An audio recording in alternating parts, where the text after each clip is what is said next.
আসসালামু আলাইকুম বন্ধুরা, আপনারা সবাই কেমন আছেন? আপনাদের দোয়ায় আমি আলহামদুলিল্লাহ ভালো আছি। আমি এসকে তানজিৎ শেখ। আমি অনেকদিন পর আপনাদের মাঝে হাজির হয়ে গেলাম। অনেকদিন আপনাদের কাছ থেকে দূরে ছিলাম, কারণ আমার মোবাইলটা নষ্ট হয়ে গেছিল। আজকে থেকে আপনাদের মাঝে আবার চলে আসলাম। এখন থেকে আমার নিয়মিত কন্টেন্ট পাবেন ইনশাআল্লাহ। আজকে আপনাদের মাঝে হাজির হয়ে গেলাম একটা ব্লগ ভিডিও নিয়ে। আজকে আপনাদের দেখাবো আমাদের এলাকার ভালো ভালো কিছু দৃশ্য। প্রথমেই আমার বাইকে তেল ছিল না, তেল আনতে রওনা হয়ে গেলাম। বাড়ি থেকে বের হয়ে কুদিরবাট্টলা পাম্পে তেল আনতে যাচ্ছি। ইতিমধ্যে প্রায় কুদিরবাট্টলা চলে আইছি। আজকের আবহাওয়াটা খুব সুন্দর, হালকা হালকা বাতাস। আমার খুবই ভালো লাগছিল আবহাওয়াটা। আমার সাথে আমার ভাইপো ছিল, ভিডিও করছিল। আমরা দুইজনে গল্প করতে করতে কুদির বাট্টলা পার হয়ে গেলাম। কুদির গাছতলায় অনেকগুলো ফুল গাছটা থাকে, তাই আমার ভাইপো ভিডিও করছিল। কুদির গাছতলা পার হয়ে ফিরাই পাম্পের কাছে চলে আসলাম। আমরা ইতিমধ্যে পাম্পে ঢুকে গেলাম। পাম্পে ঢুকে দিয়ে আমার সামনে রাখান গাড়ি যাচ্ছে। আমি ব্রেক করে দাঁড়ালাম। ওই নীলগেঞ্জি ভাই আমার কাছে আসলো। আমি বললাম, ভাই আমার 2 লিটার তেল দেন। ভাই আমার তেল দিচ্ছে। তেল দেওয়া শেষ হলে বাইকে টাকা দিয়ে বের হয়ে যাচ্ছি। এবার ভাইপো কাছে কি ফকিরাট ভাইরাল দোকানে দুধ চা খাতে যাবে। বিশ্ব রোডে না দেয় আমরা ভিতর দিয়ে কিছু ভালো ভালো দৃশ্য দেখতে দেখতে যাবো। আহমেদাবাদ মাঠের সামনে আসলে ভাইপো কাছে কি আহমেদাবাদ মাঠের কিছু ছবি তুলবে। ছবি তোলা শেষ হয়ে গেলে আমার এক বাইরে নিয়ে রওনা হয়ে গেলাম। আমরা গাড়ি চালাই ফিরে ইলাইপুর মোড়ের কাছাকাছি চলে আইছি। আমরা ইলাইপুর মোড়েতে বাইপাস রোডে ঢুকলাম। রাস্তা ভালো দিয়ে ঢুকলাম। ডুয়ে দেখি রাস্তার লাইন জম্মের খারাপ। তারপরে আস্তে আস্তে চালাই যাচ্ছি। ইলাইপুর স্কুলের সামনে দিয়ে দেখি আরো বেশি ভাঙ্গা। তারপর ইলাইপুর স্কুল পার হয়ে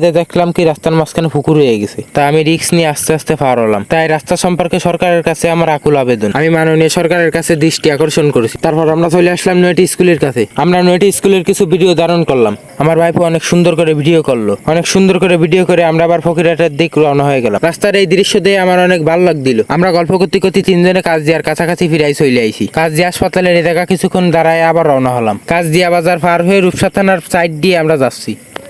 তারপরে রাস্তার দৃশ্যগুলো কি সেই খুবই সুন্দর, মনোরম পরিবেশ। অন্তরটা খুব দূরাই যাচ্ছিল। এত সুন্দর পরিবেশে আসলে যে কোনো লোকের কলিজা দূরাই যাবে। তারপরে অনেক দূর জার্নি করে আমরা চলে আসলাম ফকিরহাট 8 টাকার মাঠে। তারপরে আমরা এই জায়গায় দাঁড়ায় কিছু সময় ছবি তুললাম। এই 8 টাকার মাঠের অনেক ইতিহাস আছে, পরের ভিডিওতে আপনাদেরকে জানাবো। আবারও রওনা হয়ে ফকিরহাট বাজারে প্রবেশ করলাম। ফকিরহাট বাজারে ঢুকে দেখি কি অনেক সুন্দর একটা মডেল মসজিদ। তো আমরা মসজিদের কাছে দাঁড়ায় কিছু দৃশ্য ধারণ করলাম। তারপরেই চলে আসলাম আমরা সেই ভাইরাল চার দোকানের সামনে। ওই জায়গায় মোটরসাইকেল পার্কিং করে আমরা দোকানের ভিতরে ঢুকলাম। ভাইকে চা বানাতে বললাম। অনেক সুন্দর করে ভাই 3টে চা বানাই দিল। চা দেখি আমার তো মঞ্জুর হয়ে যাচ্ছিল। চা দেখে খুব ভালো লাগতেছিল আমার। খেয়ে দেখি কি অবস্থা। তারপরে আমি ফিসাব করতে গেলাম। ফিসাব করে এসে গপ গপ চা খাওয়া ধরে দিলাম। তারপরে খাওয়ার সময় একটু মজা করলাম। দোকানদার ভাইয়ের ব্যবহারটা খুব সুন্দর ছিল। তার হাতের চা যেমন সুন্দর, তার থেকে তার ব্যবহারটা আরো সুন্দর। সন্ধ্যে যাচ্ছিল, বাড়ির দিকে আস্তে আস্তে রওনা হলাম। আবারও গাড়ি চালানো শুরু করলাম। ভাই ফকিল বাইর দিয়ে নাকি অনেক সুন্দর পান বানাই। এরই মধ্যে একটা কথা বলে রাখি, আমি কালাম ব্লগার না। আপনারা জানেন আমি কন্টেন্ট বানাই, শর্ট ভিডিও বানাই। তো যাই হোক, আমার জীবনের প্রথম ব্লগ এটা। কোনো ভুল হলে ক্ষমা দৃষ্টিতে দেখবেন। তারপরে ভাই একটু সেলফি টেলফি তুলছিল।